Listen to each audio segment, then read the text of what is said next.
Hi ಎಲ್ಲರಿಗೂ ನಮಸ್ಕಾರ. Welcome to my mini vlog. Last ವ್ಲಾಗ್ದು ಕಂಟಿನ್ಯೂಷನ್ ಮಿನಿ ವ್ಲಾಗ್ ಆಗಿರುತ್ತೆ. ಸ್ವಲ್ಪ ಗ್ಯಾಪ್ ಆಯಿತು, ಸಾರಿ ಕೇಳ್ತೀನಿ. ನಾವು ಟಿಫನ್ ಮುಗಿಸ್ಕೊಂಡು ಕ್ಯೂಗೆ ಬಂದ್ವಿ. ಅಲ್ಲಿ ಹೇಳಿದ್ರು 4 to 5 hours ಆಗುತ್ತೆ ಅಂತ ಹೇಳಿ. ಪಾಪುನ ಕರ್ಕೊಂಡು ಅಷ್ಟೊತ್ತೆಲ್ಲ ನಾವು ಕ್ಯೂಲ್ಲಿ ಹೋಗೋಕ್ಕಾಗಲ್ಲ ಅಂತೇಳಿ ಸನ್ನಿಧಾನ ಸೇವೆ ಕೌಂಟರ್ಗೆ ಬಂದು ಟಿಕೆಟ್ನ ತೊಗೊಂಡು ಬಂದ್ವಿ. ಒಬ್ಬರಿಗೆ 200 ಚಾರ್ಜ್ ಮಾಡ್ತಾರೆ, ಇಬ್ರಿಗೂ ಸೇರಿ 400. ಪಾಪುಗೆ ಫ್ರೀ ಇತ್ತು. ಸೊ ಅದಾದಮೇಲೆ ಹೇಳ್ತಾರೆ 2 hours, ವಿತಿನ್ 2 hours ಒಳಗಡೆ ನಿಮಗೆ ದರ್ಶನ ಆಗುತ್ತೆ ಅಂತ ಹೇಳಿ. ಮತ್ತು ಇದು AC ಹಾಲ್ಗೆ 500 ಮೆಂಬರ್ಸ್ನ ಕಳಿಸ್ತಾರೆ. TV ಮತ್ತು ವಾಶ್ರೂಮ್, ಸ್ನ್ಯಾಕ್ಸ್ ಎಲ್ಲ ನಮ್ಗೆ ಆರಾಮ್ಸೆ ಅಲ್ಲೇ ಸಿಗುತ್ತೆ.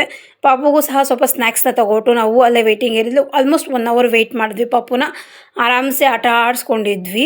ಸೊ ಅಷ್ಟರಲ್ಲಿ TV ಮೇಲೆ ತೋರಿಸ್ತಾ ಇರ್ತಾರೆ ಎಷ್ಟೊತ್ತಿಗೆ ನಮ್ಮ ಈ AC ರೂಮ್ ಏನಿರುತ್ತಲ್ವ, ವೆಯ್ಟಿಂಗ್ ಏರಿಯಾ, ಸೊ ಅದನ್ನ ಬಿಡ್ತಾರೆ ಅಂತ TV ಮೇಲೆ ತೋರಿಸ್ತಾ ಇರ್ತಾರೆ.